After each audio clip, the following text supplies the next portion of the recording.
What's going on, guys? I just wanted to make a quick video today about a strategy to get payouts. I know there's a lot of talk on the internet about copy trading and things like that, and I wanted to give you a different perspective of prop firms and a different approach, just to your overall trading. So when we think about prop firms, right, the question is, why are prop firms so hard to get a payout? I think a statistic came out like 1 to 2% of everybody that ever trades a prop firm account gets a payout. And, I think for the most part, I know why. And I'm going to break it down to you like this. Okay. So when you look at a 50K Tradify account, you only have a drawdown of $2,000.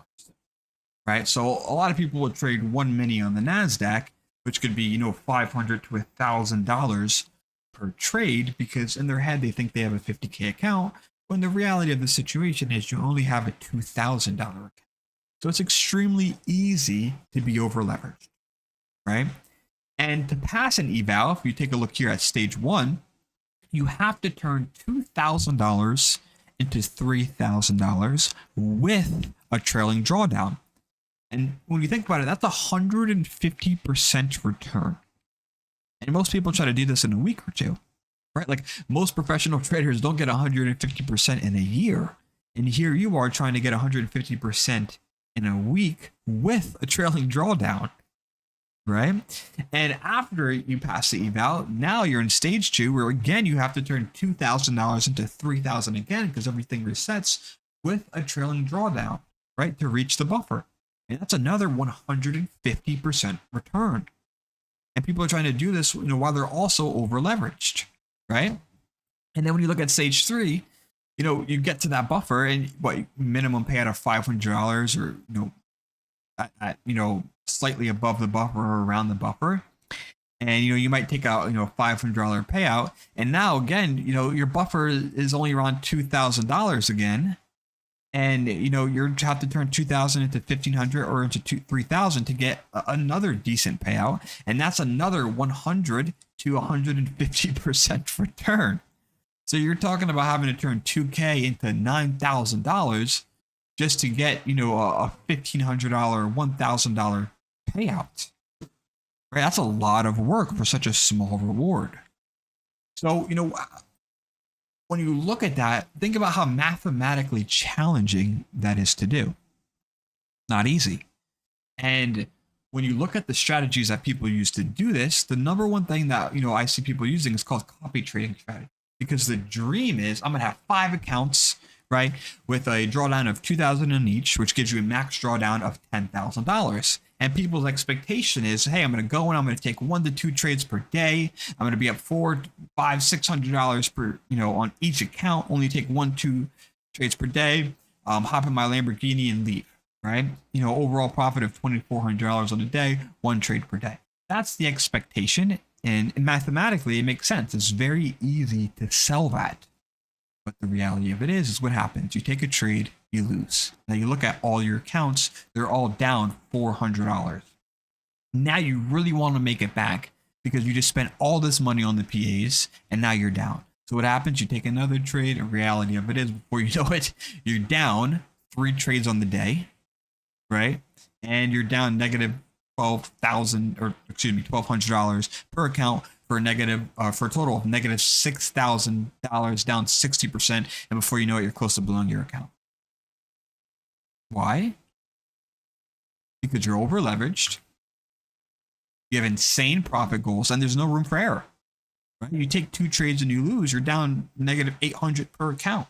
That's almost 30-40% of the entirety of your drawdown. Right? And because of that, there's a lot of fear. You don't want to lose, which makes you end up losing. And it's very easy to tilt, because if you lose 2 trades in a row, you have a lot of ground to make up, right? Because your overall portfolio is down, $6,000, right? So on top of it being extraordinarily difficult, right, from a mathematical perspective, to make that 300 to 500%, you're also over leveraged. And you're also putting all your eggs in one basket. And this is how most people try to do it. And it's very, very difficult. Now, can you do this like this eventually? Of course. But if you're struggling to get a payout, what I'd really recommend is something called the account rotation strategy. I've been doing this. I've been talking about it inside of um, the Discord a lot, and I've been up around $200-300 per day per account just doing this. So what you do, right, is of course you still have the same 5 accounts, max drawdown of 10,000. But what you do is you trade one account at a time, and then you switch. Okay, so you would trade your account 1 PA up 400. Your account 2, let's say you lose. Your account 3, you win. Your 4th trade, you win. Your 5th trade, you lose. Overall profit, $400 up 4%. Right? So now you have 3 accounts here that are $400 closer to payouts, and your losses only affected your account 2 and your account 5. Now, is this as sexy as copy trading 400 and just being up 2400? No. But like we know in trading, it's all about risk management and it's about surviving. If you survive, you win, right? So what we're trying to do is say, forget this Lambo, all of these dreams, things like that. We're going to get there eventually anyway. I hate saying the word Lambo, but you guys know what I mean. But you're trying to avoid this crap. This lose 3-4 trades, over leverage, took a trade, 20-point stop, trying to get right, and before you know it, all your accounts are extremely red and you're bleeding. And now you not only do you have to climb this mountain, but you climb the mountain, and now guess what? You have another mountain to climb because you got to do all this crap, right? Never-ending mountains, right? So in order to get this negative 1,200 on every single account, you would have to lose 15 trades in a row. 3 here, 3 here, 3 here, 3 here, 3 here, to look like this, right? And where with copy trading, you just have to lose 3 trades in a row to get to this point.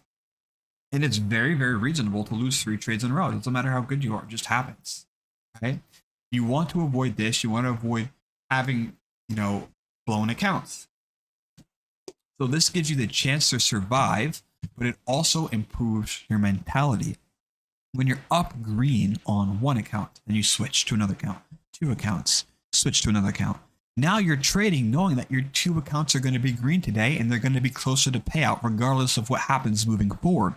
So you're relaxed. You're analyzing the charts properly. You're thinking properly. You're making better decisions because all your eggs aren't in one basket, right? If you're green on 3 accounts, red on 2, who cares? Right? The next day, you come back. Next day, you have a fantastic day. They're all green. The next day, you have a horrible day. You lose every single trade. All 5 trades, you lose. If you're copy trading, that means you're down 2K per account. You're down 5R per account. If you're rotating, you're just down $400 per account. So you're down 1R per account. That's nothing. You can easily come back from that, and you're not going to tilt because you're only 1 trade away from break even. Even on your worst possible day, tilting, FOMO, not trading well, you're still in the game. And that's the important thing. You have to survive. You have to survive these ridiculous, insane profit goals, and you have to survive this insane over-leveraged game that we play when it comes to prop firms. Okay? And I want you to think about prop firms like a business, okay? Because a lot of people don't think about it like this. I want you to look at it from the perspective of profit equals income minus expenses. So if you buy 5 evals, let's say the cost is $250. You then buy 5 PAs, and the cost of 5 PAs is $750. So your total expenses is $1,000. Now you just need 1 payout on 1 account of $1,500, and you are now profitable, and you have a 50% return on all the money that you put in at the prop firm. And any extra payout after that is all your money because you paid off your expenses. So trading 1 account at a time gives you 5 chances to reach a payout, right? You have 5 chances to reach a payout. Or if you copy trade, you have 1 because your 1 account is copying to all of them. So if you have a bad performance in a week, you blow them all.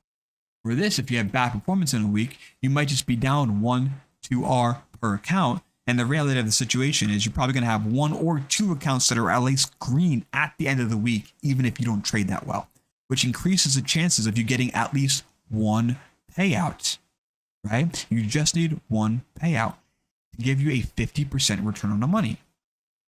Now, if you lose a trade, you don't tilt because you have 4 other accounts that have the potential to be green and reach payout. You're not over leveraged, right? Because you're trading one account at a time, right? I mean, you're still slightly theoretically over leveraged, but it's not as over leveraged as copy trading, right? You're not risking all the $1,000 that you put in. You're only risking, let's say, $200, which is the price of the account, per trade, right? Because, if you blow one account, who cares? You have 4 more. And you get more shots at the basket, which is very, very, very, very important. And will you have those, 10K prop firm days? And the reality of the situation is probably not, but it depends on your skill level and win rate, right? If you come here and you go 5 for 5, yeah, you're going to have these crazy days. But again, it's not about having crazy days. It's about having a return on your investment. It's about consistency, right? And the reality of it is only needing 20% of your accounts to reach payout to be profitable is a much better strategy for survivability, right? However, again, if you're good, you're still going to get payouts on all 5 anyway, right? But however, this method is designed to get a payout at all costs. You may end up getting a payout on all 5 anyway, but you decrease your risk immensely in the process by spreading your risk throughout all your accounts at different times, right? Because the number one goal in trading is to survive. Everybody who survives gets rich because you get better, you grow, and you can keep doing this. If you don't survive, you can't trade, you can't get better. But if you survive, you can trade and you can get better, right? So guys, I really, really recommend trying it, right? By one account, once you're green, you're up $1,000 on the day, switch to account 2, right? If you're red, okay, who cares? It's one account, switch to your account 3. Boom, you're green again, nice $800 trade on the day, get off that account, go to your account 4. And this is going to help your mental a lot because no matter what, you are locking in profits and you are that much closer to a profit. Again, guys, it's all a mathematical equation, right? 5 evals, 250, 5 PAs, 750, total expense 1,000. You need a $1,500 payout to have a 50% return. Do you think you can get a payout on at least one account, trading them one at a time? I think so. You're a lot more likely. Now, guess what? Your next round of, after your first payout, now your next round, everything is profit, right? And again, if you trade all 5 PAs and you still want to trade, you know what I recommend doing? Go buy another eval. Get off your PAs, they're green. Now let's trade the eval, right? The eval's green. All right, get off that. You still want to trade? Get another eval, right? Your eval's red and you're tilted, and you almost blew an eval. Evals are a little bit different. You could be a little bit more aggressive with them. This is more for your PAs. I don't mind aggressiveness with evals because again, you don't want to spend too much time, not trading, not making money. But again, right, you can kind of show how this allows you to manage your emotions. It allows you to breathe, allows you to relax, and it gives you a higher chance of getting a payout and surviving, okay? Because you have to survive. Don't put all your eggs in one basket because you're going to lose 4 trades in a row. You're going to tilt. You're going to misread the market. You're going to be emotional. There is insane profit goals. You are over leveraged. There is no room for error, and it is easy to tilt, and you are fearful when it comes to copy trading. This way of trading, is the reward lower? Yes, but who cares about that, right? If your goal is to be rich, yeah, you might not have $1 million in your bank in 6 months like copy trading, but you can 100% have a fantastic income rotating your accounts, right? Let's say you get 2 accounts to pay out. Perfect, that's $4,000. Now you increase the amount of accounts you have. Let's say you get to 10 PAs. Now what you do is you copy trade 2 at a time. So count 1 and 2, you copy trade. Count 3 and 4, you copy trade. 5, 6, copy. 7, 8, copy. 9, 10, copy. So you're still diversifying your risk, but you are copy trading 2 accounts for higher income potential. And again, if you're a great trader anyway, you're going to end up getting payouts on all 5 of these anyway. But what it does is ensures that your accounts don't look like this. Because the reality of it is, no matter how good you are, it's going to look like this. This is why you see people on YouTube who get all these crazy amounts of payouts. And then guess what? 2 weeks later, they have all fresh new pay accounts, right? Because they blow them, right? Because it's very, very difficult. You got one shot to make 500%. But here you have multiple shots to do that, right? So guys, try it out. I think you'll be very, very happy. I think it's more relaxing, a little bit more work, but you're more likely to get that payout. So yeah, guys, any questions, feel free to hit me up in the Discord.